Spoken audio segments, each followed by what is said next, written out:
Hey, my brethren and sistren. It is great to be back with you guys for another episode of Walking Worthy with Rick. Hey, this is a really cool conversation we're going to have today. Today we're going to be speaking with a young man named Ali. Ali is a Muslim from Jordan.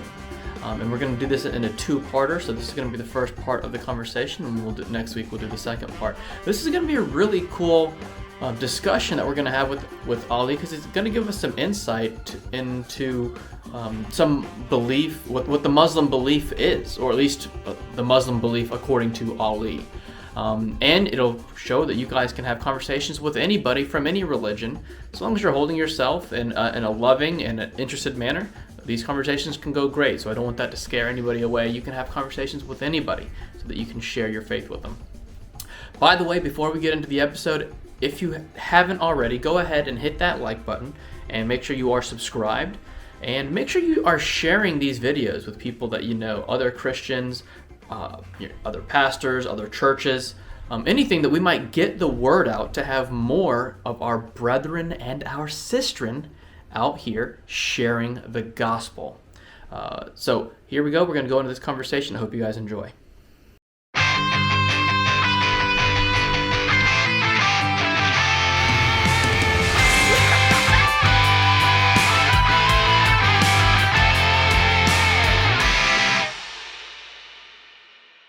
So, what kind of spiritual background do you have? Any kind of religious background? I only moved here 4 months ago from the Middle East. Okay. So I moved here from Jordan.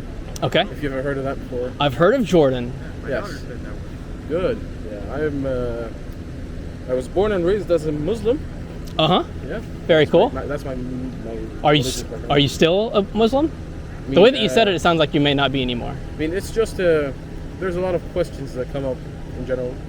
Yeah. Plus, I mean, I kind of grew up in the time where terrorism was very rife. Right. So my image of my own religion was very blurred because of that. I mean, it took me a long time to kind of separate the two, but Got you. that's why I have a very contentious relationship with my religion, because I grew up at the time I associated Islam with terrorism, even though it's not like that at all. Right. It doesn't have to be. No, it isn't, because isn't. They take a very extremist approach that Gotcha. is not necessarily what our religion preaches. So that's why I have a bit of a weird relationship with it. Okay. So it sounds like you're working through that, but it sounds like potentially you still consider yourself a Muslim. I do. You do? Title, Okay. Legally, I am a Muslim, because back home your It's passport on your ID, they say your religion. So you okay. cannot legally change that. You're a Muslim from birth. You are, yeah. Okay, got you. So legally, you are one. So Ali, let me ask you this. Yeah, go ahead. Yeah, Muslims believe in an afterlife, right? Yes. Correct. Heaven. Yeah. You guys. Okay, so it's also could have. I don't know much about Muslim religion. Okay, so you guys believe in heaven. Mm-hmm. And hell as well. And hell. Mm-hmm. So there's a place of reward. There's a place of punishment. Yes, sir. Where is Ali going to go when Ali dies? Is he going to go to heaven? Is he going to go to? What's it called? Hell. Okay. So it's called. I can. Same stuff. Yeah. Okay. Is he you gonna go to heaven? Or you gonna go to hell? I cannot tell. That's God's decision, not mine. Okay. Do you get an inkling? Does any Muslim have any confidence in whether what they're gonna? Again, it's more of a thing where it depends on. It's very well specified in the Quran and Prophet Muhammad's teachings what you need to do to get as close to heaven as possible. So it's being a nice person, committing to certain religious practices that we do. Right. So in Islam, the difference between Islam and Christianity, one of them is that you should be praying 5 times a day. Right. And we also do have fasting season. Yep. It's a month of fasting called Ramadan. Yep. You've heard of it before. Yep. I'm kind of familiar with that. Yeah. So we have pillars. They're called pillars of Islam, and then we have pillars of belief. Okay. Teaching you Islam. I know maybe it's not the point of the conversation. No, it's a conversation. Yeah, I'm interested. So there are pillars of Islam, which are 5 to 6 things. I can't remember the exact number that you have to do as a Muslim at least once in your life. Yeah, so, the 5 pillars sounds right. I mean that sounds right to me. I think there's like alms, prayer, a trip to Mecca. To Mecca, yes. Mecca, gotcha. And then there are 5 pillars of belief in what you need to believe in as a Muslim. So you have to believe in. You have to believe in the afterlife. Okay. You have to believe in God. You have to believe in the 3 Abrahamic books that were. Okay. So we're talking the Torah, the Bible, and the Quran. Gotcha. You have to believe in angels. Okay. So like spiritual beings? Spiritual beings. Okay. And you also have to believe in the 3 prophets, which are Moses, Jesus, and Muhammad. And Muhammad. Got you. So that if you can stick to that, you're most probably going to. You may have an inkling. Okay, so if you have those, if you do them under wrap, you can be more confident. You can be more confident than you do. Got you. But it's never 100%. No, never. Got you. So do you keep all those? Not necessarily, no. Not necessarily. Okay, so you're not a very confident. It's a hopefully. I mean, because of my struggle with religion, especially after moving here, I'm not necessarily sticking to it. But, America, there's a lot of temptation. But I mean, I'm seeing a lot of things. So I mean, you're seeing. But I mean, I have certain family members who are very, very religious. Right. Gotcha. Some that are very, very relaxed. It's a big. Would you say is it fair to say, and this might be an oversimplification, but for like in Islam, if good people go to heaven, bad people go to hell. That's not like it. That is not fair at all. I mean, you've had previous experience mentioned within religious stories is it depends on your intention as a human being also. So some people who not necessarily have followed the rules have went to heaven. The most famous story is one of the most blasphemous people during Prophet Muhammad's time. She was a prostitute, so she worked in sex in the sex industry, and she went to heaven simply by feeding a stray cat that was dying. Now, Ali is talking about a hadith here. I had to Google it afterwards.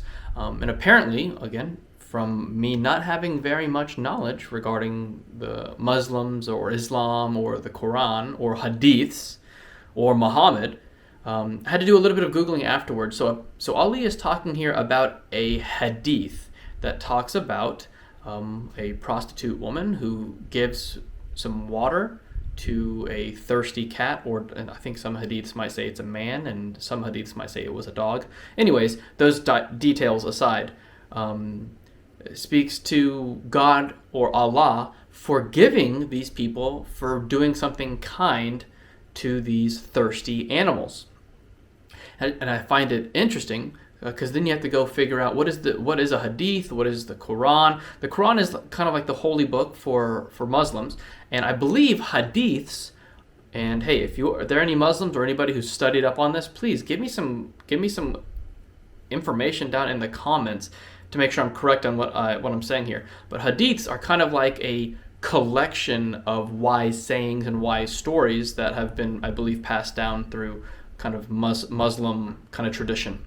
And so this hadith may not, I believe some Muslims may not believe all hadiths are God-inspired, which would kind of set them apart from Holy Scripture, but they are wise sayings that may have been passed down through Muslim tradition. But in this hadith is giving Ali at least the idea that Allah can be kind of indiscriminate in who he forgives and for what reason he forgives. Now, Ali takes away from this idea that Allah is merciful, which I think you can take that away.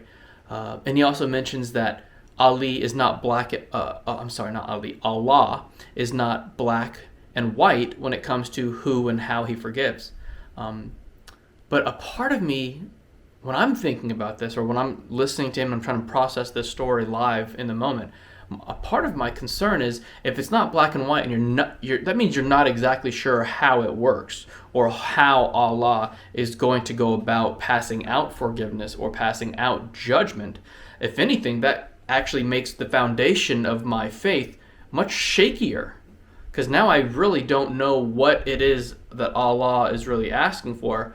If somebody can be a prostitute their whole life and then give water to an animal and then get forgiveness and be able to go into heaven, I don't know what that is saying for somebody who hasn't been a prostitute their whole life, and then they end up going to hell. So I'd be interested to hear what you guys think about kind of what you take away from that, and I'd love to. Well, I don't know. This hadith kind of still has me questioning. It still has me thinking about.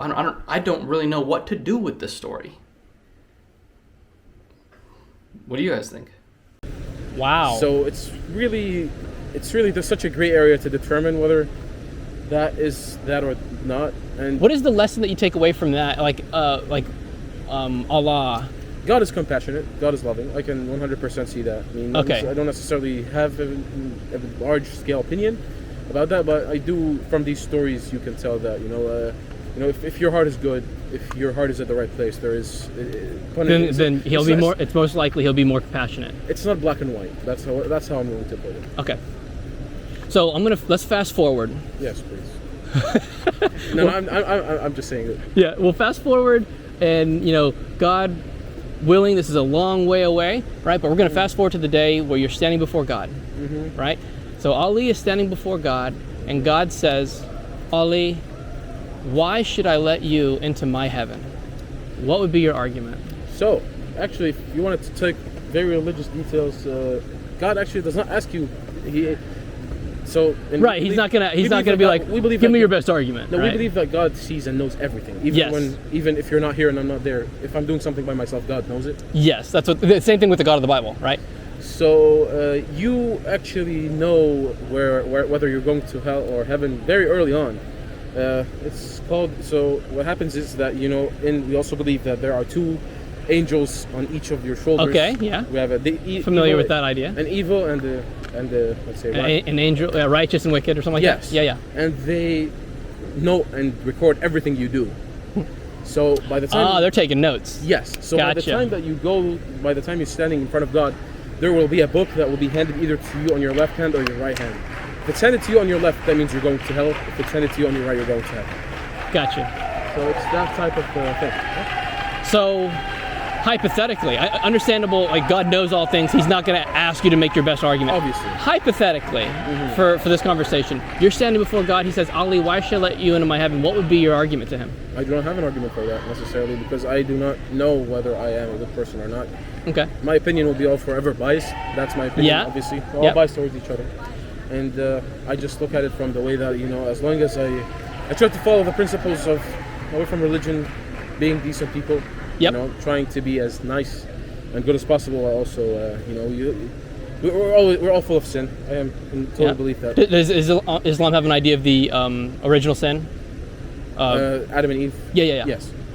Okay, so is the 10 Commandments, is that in Islam? No. Moses' 10 Commandments?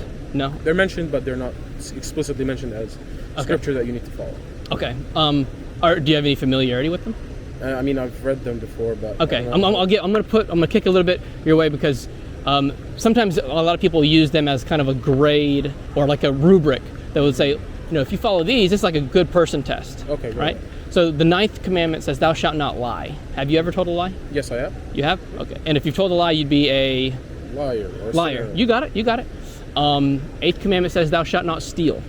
Right? Have you ever stolen anything in your entire life? You have? Okay. I mean, we've all stolen. I mean, no argument for me. No. Stealing from a supermarket counts as stealing. Exactly. Even if we're children. 100%.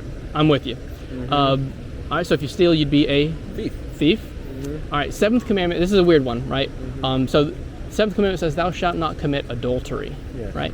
But in the New Testament, Jesus, he kind of puts the magnifying glass on. He says, Ali, you've heard it said of old, "Thou shalt not commit adultery," but I say to you, if you look with lust, you've committed adultery already in your heart. Right? Have you ever done that? I mean, I've never been in a relationship, so I don't. Never been in a relationship, but have you looked with lust before? Just had the thoughts? Yes.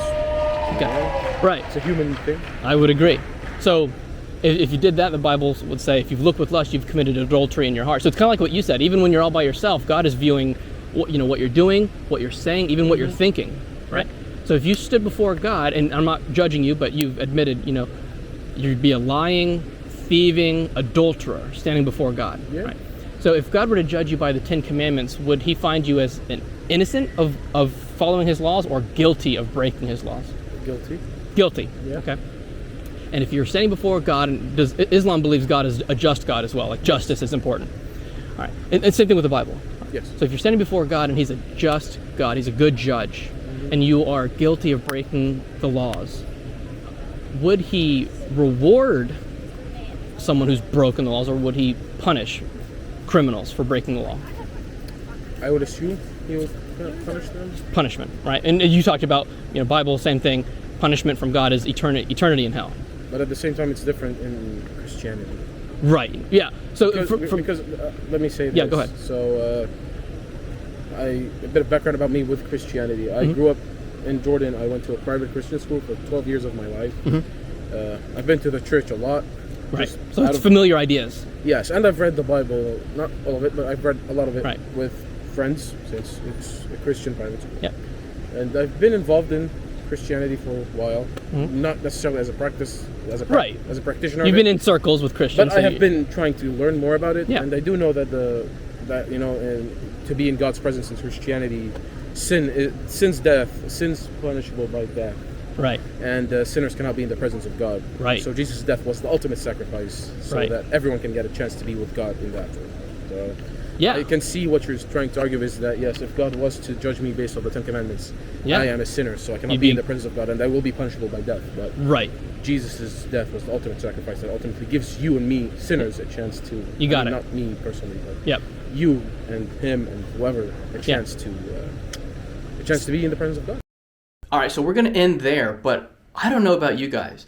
As Ali is talking to us about his history with Christianity and going to a Christian school in Jordan, which I think is interesting, kind of having stories with Christians and meetings about the Bible, he actually does a really good job of explaining the gospel and mentioning that you need to have, if you have sinned, you'll never be in God's presence, and that's why Jesus was the ultimate sacrifice that allows anyone to get into heaven. He kind of nails that, doesn't he? So I think he does a great job here. So we're going to end it there. And I want to kind of hear from you guys. What do you guys think about this conversation that we're having with Ali? Are there questions that you wish I would have asked? Maybe I'm going to ask him in the next part. Are there things that you just have questions about yourself? And what do you think about how the conversation went and Ali's own representation of the gospel, which I think his delivery of the gospel is better than some people that we've had conversations to that profess to be Christians. So what do you guys think about that? And if you haven't already, again, go ahead and hit that like button, make sure you're subscribed, and share these videos with your friends so that we can be helping not only others, but even ourselves so that we can be walking worthy. God bless, guys.